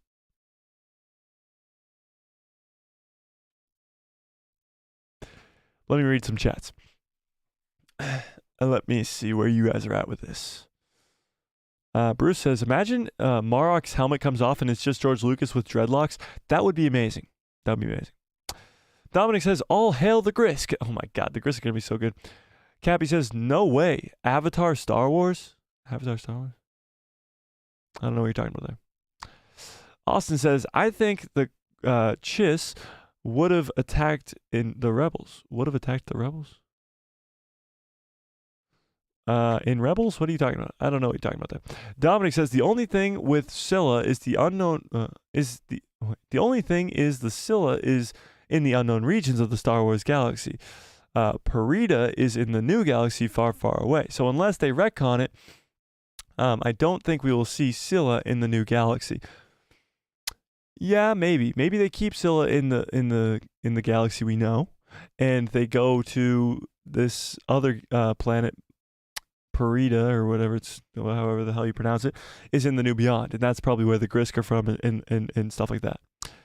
However, I do believe that the Chiss and Grisk will play a role in the future of Star Wars. I know. And it'll be amazing. It'll be amazing. People will look at the sequel trilogy and go, what the hell was that? Palpatine return? What? When at the same time, you get the Grisk, the Chiss, the Yuuzhan Vong, like crazy stuff happening in other locations. And people will be like, what? What? Raheem's World is up, Raheem. Thanks again for becoming a member last stream. If you guys want to become a member and support the channel, there is a link in the description below, or there should be a join button next to your subscribe. Yeah, okay. Raheem says, wow, oh my God, you are doing your research. I'm so excited for Tuesday. Y'all about to go nuts. I can't wait. David, what's up, David, says, it was Hidalgo. Pablo Hidalgo, I think he's talking about. I don't know what you're referring to, though, but yes, I agree. Austin says, yes, and we saw Starkiller's lightsaber in Kenobi, second to last episode of the Kenobi series. What? Did we? We saw Starkiller's lightsaber in Kenobi? I don't remember that. Finn says, Hondo. I don't know if we'll ever see live action Hondo. It would be awesome to see live action Hondo Unaka, but maybe Skeleton Crew actually, because aren't the pirates supposed to be in that? That would be cool. Jay says, how did the Rakata know about Thrawn and Ezra's disappearance? The Rakata wouldn't. Oh, you mean the ancient, like final Rakata? Maybe it was just happenstance. Maybe they just crash landed on the same planet that he was on. Bruce says, bald bead wearing hollow cheek face jacked AF. What? Bald bead wearing hollow cheek face. What the hell are you talking about, Bruce? Swagger, I'm so confused. Swagger says, Dave saved the prequels via the Clone Wars. 15 years later, the Ahsoka show is doing it all over again in the New Republic era. I wouldn't say the Clone Wars saved the prequels. There's a ton of prequel fans out there that think the prequels can just survive just fine on its own. But I do agree with you that it does elevate the prequels to a godly stance. It does.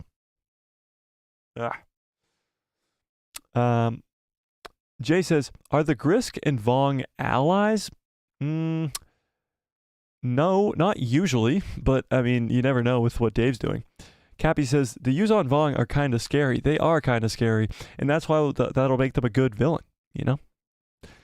Swagger says, Hu Yang exited during the Rakata. What? Hu Yang exited during the Rakata. Maybe that's one of the reasons Filoni has him in the series. Exited during the Rakata? What do you mean by that?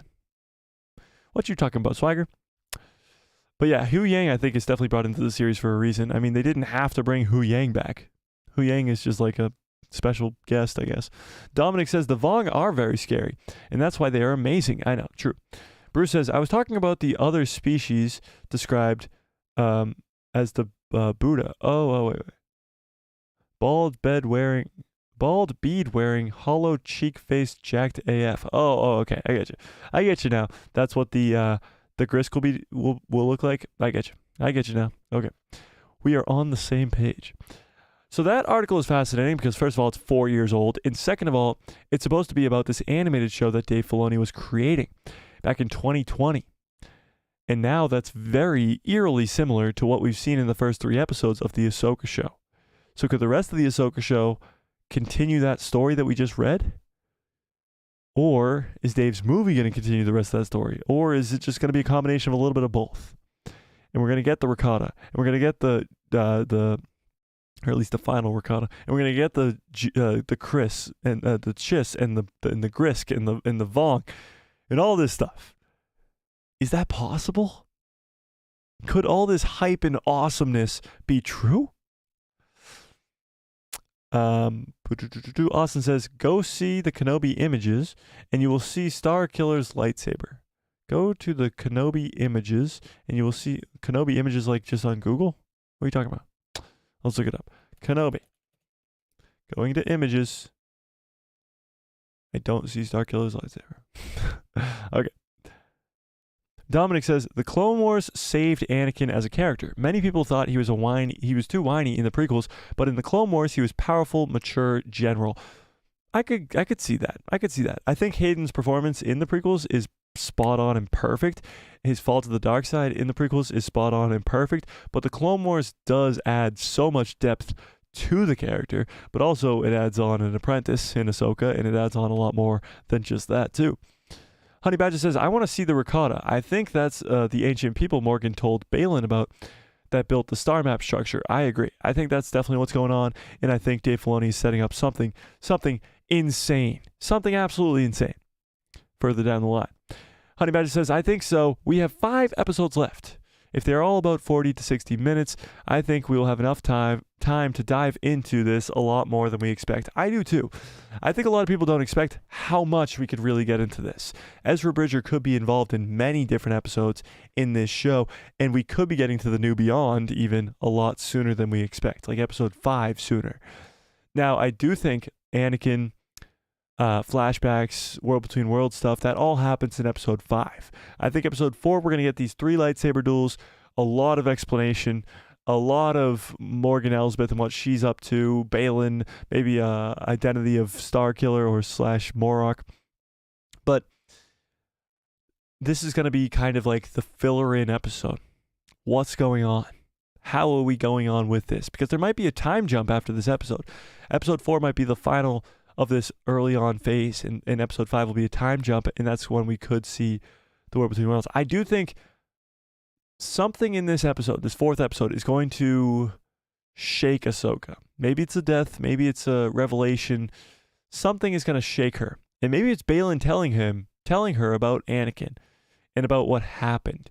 And that is what pushes her to go to to the World Between Worlds.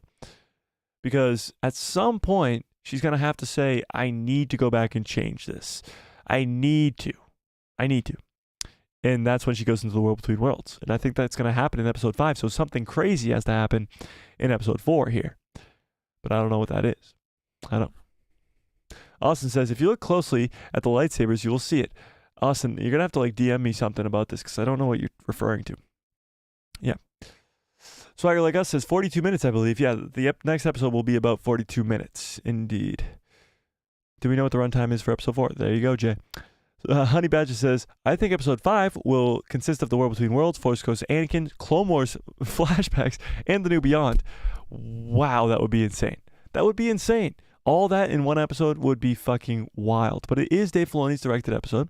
It is Rosario Dawson's favorite episode. It might just be the case. That might just be the case. Cappy says, Ahsoka to lose a lightsaber since she uses only one in the fight against Baylan. That's true, and we do see that she has the cut hand in the fight. Let me pull up that trailer right now. Let me pull it up. Let's do this.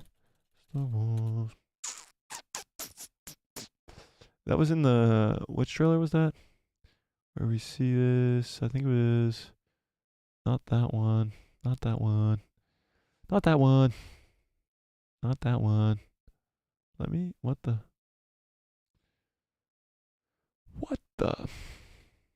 Not that one. Oh, maybe this one? Not that one. Maybe it was this one. Fast forward to the end. No, not that one. Not that one. Oh, this one? This one? This one? This one? Not that one. This is fascinating. Okay, I found it. It's the hype app. You guys want to get hyped? You guys want to get hyped? Let's hear Anakin Skywalker. Everyone in the Order knew Anakin Skywalker. Few would live to see what he became. By the end of the Clone Wars, I walked away from him and the Jedi. So what? I think who just said this recently? Cappy? No. Yeah, Cappy says she loses a lightsaber. She's only using the one lightsaber in this scene. She's using both hands to hold it. And we're gonna see that she hurt her hand in this scene as well. But we're gonna hear Anakin Skywalker too, and I'm gonna freak the fuck out. In this war, you will face more than just droids. As your master, it's my responsibility to prepare you. I won't always be there to look out for you. I could use the help. Once a rebel, always a rebel. Don't be afraid. And trust your instincts. I know you can do this, Ahsoka.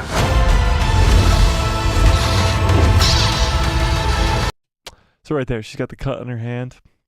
By the way, the Force theme in that is so damn good. But the cut on her hand. But actually, if you go back a few scenes, she's got her lightsaber on her belt. Right there, the second one. You can do this. Oops. Second lightsaber is right there on her belt. I don't know why she's not taking the other one out. That's very interesting. Maybe she's just copying Baylan's stance or something along those lines. I don't know what's going on here, but she's been taking out both her lightsabers this entire show. But this one is not. It's interesting. I always forget how hyped that trailer is. It gets you so damn excited because just hearing Hayden, it's so good. It's so good.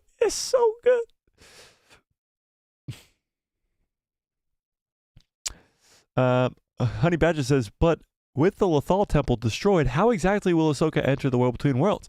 Is that when we could possibly see Morai again and she helps Ahsoka get there? Well, she could be going to a different Jedi temple. I mean, there's probably different ways to get into the World Between Worlds. I'm guessing Lothal wasn't the only one, but it is a possibility that she goes back to Lothal, rides a Loth wolf and ends up at the Lothal Temple anyway. The Lothal Temple just disappears. Maybe she could make it reappear. I think that'll be what happens, actually. Raheem's World says, no, Mike, no disrespect, but in this series, there's absolutely no filler episodes. I've never lied to you. I doubt you've ever lied to me, Raheem, and I love that. But I don't think there's a filler episode, to say the least, at all either. It's definitely not filler. A World Between Worlds episode is not filler. That's for sure. Yeah. So, Swagger says, Mike, I forgot there's a rumored time jump. I heard it takes months to travel to the next. Yeah, so I think there's going to be a time jump after episode 4 for sure. But I just don't know how far the time jump is. Yeah. Honey Badger says, most definitely Clone Wars flashbacks. Oh, most definitely. Because you hear Hayden say you'll face more than just droids in this battle. And that's, of course, from the Clone Wars. So we will get Clone Wars flashbacks. I do believe. I do declare. 68% of you right now, by the way, think Marrok is the Star Killer, which is amazing. Which is amazing because I think you're all right. I think you are 1000% correct. Oh, you guys want to hear something pretty kind of cool about George Lucas? Let's read this article right before we get on out of here. This article is quite cool. George Lucas' secret role in Obi-Wan Kenobi Darth Vader rematch. This is kind of fascinating. Let's read this up real quick here. Star Wars' creator, George Lucas, had a significant role behind the camera while developing an important sequence in Obi-Wan Kenobi. The Ewan McGregor-led Star Wars series finale showcased the much-awaited rematch between Hayden Christensen, Darth Vader, and Obi-Wan Kenobi, which came roughly 10 years chronologically after the last duel on Mustafar in Revenge of the Sith. The two former friends engaged in an intense clash, where Kenobi managed to defeat Vader once more before their final confrontation in 1977's A New Hope. How George Lucas influenced Kenobi and Vader's battle. In an interview with Variety, Matthew Wood's also working on the Ahsoka show, by the way, ladies and gentlemen. He was the supervising sound editor, talked about the development of the sound design of the series rematch between the titular Jedi and Darth Vader in the finale. Matthew Wood confirmed the Star Wars creator George Lucas was the one who organized the sound team for Kenobi and Darth Vader's rematch, noting that he had the whole team being involved in the project from an early on time. So here's what he said. One of the things that we have here at Skywalker Sound is the legacy of working with George Lucas. He really had us be involved in the project from very early time. So we know that there was going to be a confrontation between two legacy characters. So this is fascinating. George Lucas himself, the creator himself, is involved in the Kenobi show. Not only involved in the Kenobi show, but involved in the sound team for the Kenobi versus Vader fight at the end. Crazy. So he goes on to say, this says Obi-Wan's supervising sound editor continued to say that they made sure to honor Ben Burton's legacy at Skywalker Sound. We want to make sure we honor what comes before us. We know in the legacy of Ben Burt, and what he created here in Skywalker Sound, and everyone is very respectful of that material. So he's talking about the original sound for like Vader, for lightsabers and all that stuff.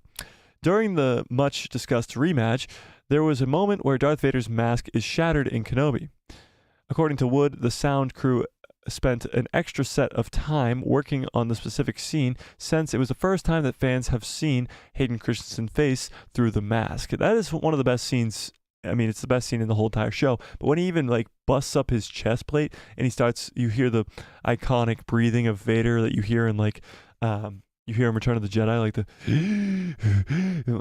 yeah, that was a terrible example, but you know what I'm talking about. So here's what he says.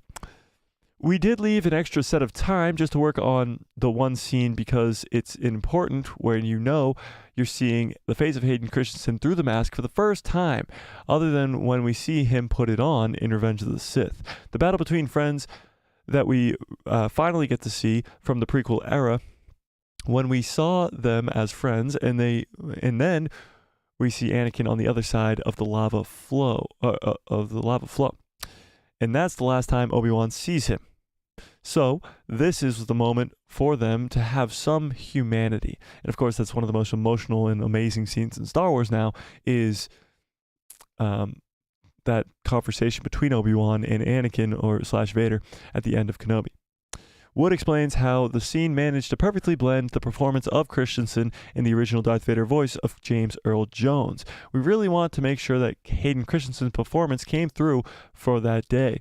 So we had a very fragile, intimate scene there. But then in the meantime, we also had the voice of James Earl Jones to come through. And so we tried a really nice blend of those two moments. We found the great moments where you can start a sentence with Hayden and end it with James. That them going back and forth between Anakin and Vader was so damn cool. Like when he's like, "You didn't kill Anakin Skywalker, I did." Some of that stuff is absolutely insane. So he goes on for a long, long time here, but it is interesting. And let me see if he brings up George again. I don't think he does. Oh, why George Lucas's presence in Star Wars is important. So here we go. Although Star Wars ushered in a new era, George Lucas still has a consistent presence behind the scenes.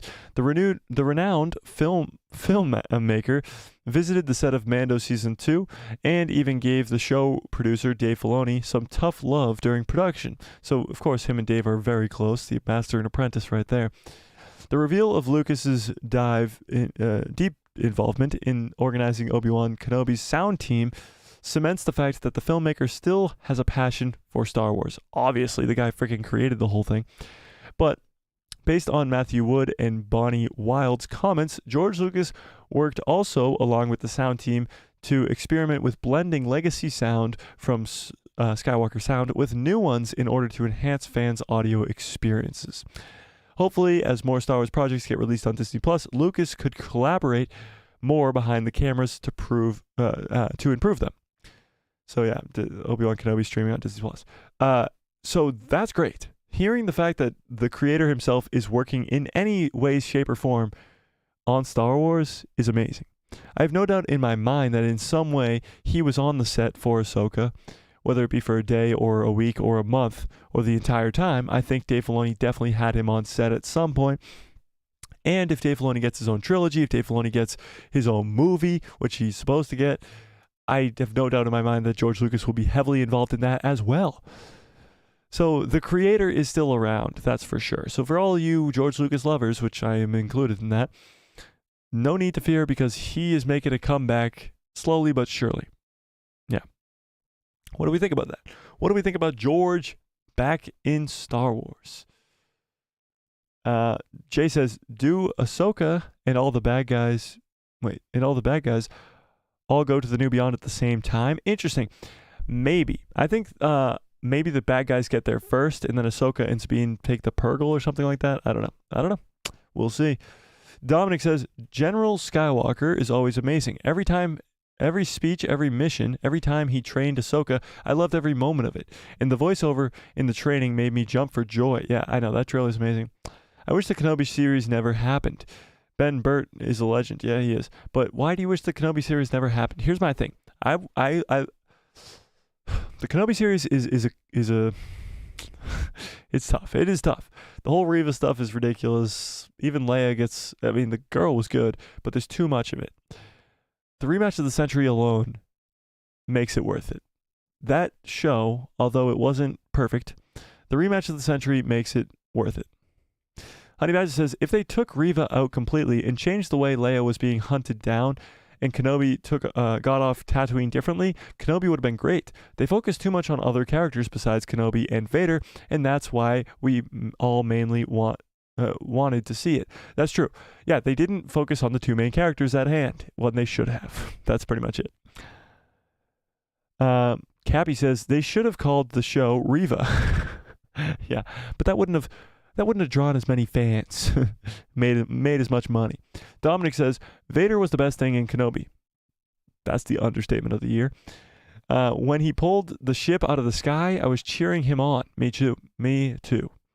Absolutely. Bruce says, I felt so bad for Kenobi when he saw Anakin's face, and even worse for young Anakin losing his mother. I would absolutely fall to the dark side too. I know, right? It's crazy that Obi-Wan never fell to the dark side. Think about that. All the loss he had. That's a strong man right there. That's a strong man. But that whole emotional scene between Obi-Wan and Anakin in the finale of Kenobi is so damn good. It's probably one of my favorite scenes in all of Star Wars at this point. Dominic says Vader's entrance was amazing in Kenobi as well. Very true. When he walks down that hall and chokes the lady, and so good. My guy went through a village dragging everybody and snapping necks. yeah.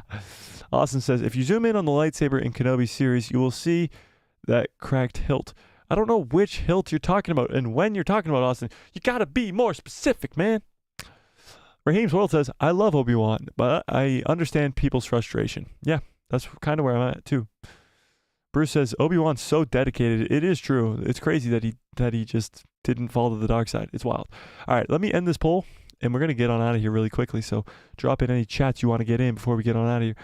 Who is Marrok? 65% of you think it's Starkiller, and I do think by Tuesday we will know the true identity of this man. So I'm excited. And I'm sure you guys are too. But I am going to get on out of here. We went for about an hour and 45 today. I am exhausted, but it was a fun-ass stream as always. You guys are the absolute best. The absolute best. I do remember Starkiller's hilt, Austin. I do. But I don't know what you're talking to about in Kenobi. Cappy says, Obi-Wan should have force-pushed Anakin into the lava. It's all his fault. It really is all his fault. He did leave him there to die. He thought he was going to die. But I guess he didn't. All right, you guys are the absolute best, the greatest fandom in the freaking world. Smash a like on this video if you liked it. Hit that subscribe, hit that bell so you get notified every time I post a video. Become a member today and get access to cool, awesome stuff like giveaways. We're going to do amazing giveaways, guys. I got some great ideas. The fact of the matter is we hit the 4,000 watch hours. We hit that mark. We are now getting paid just for you guys watching, which is amazing. And that money is going straight back into this whole thing, straight back into giveaways, straight back into awesome, cool, fun stuff with the community. And it's going to be a fun-ass ride. Go check out the video I just did yesterday about Captain Rex being in Ahsoka. Go check out the video I did the day before about Jason Syndulla. And, of course, Tuesday's going to be an amazing day of live streams. Again, at 6 p.m., we start out the day with a live stream for predictions for the Ahsoka episode. And then at 8:30, we go live again for the watch party. Oh, yeah. Oh, yeah. Bruce says, I'm Batman. Well, there you go. I was assuming it the entire time, Bruce. That's amazing. That's amazing. Amazing. Raheem's World says, Mike, I love this chat and everybody in it. Me too, Raheem. Me too. All right. And may the force be with you. Always, always, always, always. Where is that freaking button? There it is. What a great stream. What a great show. What a great stream. What a great show. You guys are the absolute best. I could never think of a better community to spend my Saturday night with than you guys. What a great stream. What a great show. Smash a gosh darn like on this video. Have a great rest of your evening. Have a great rest of your lives. And good night, everybody.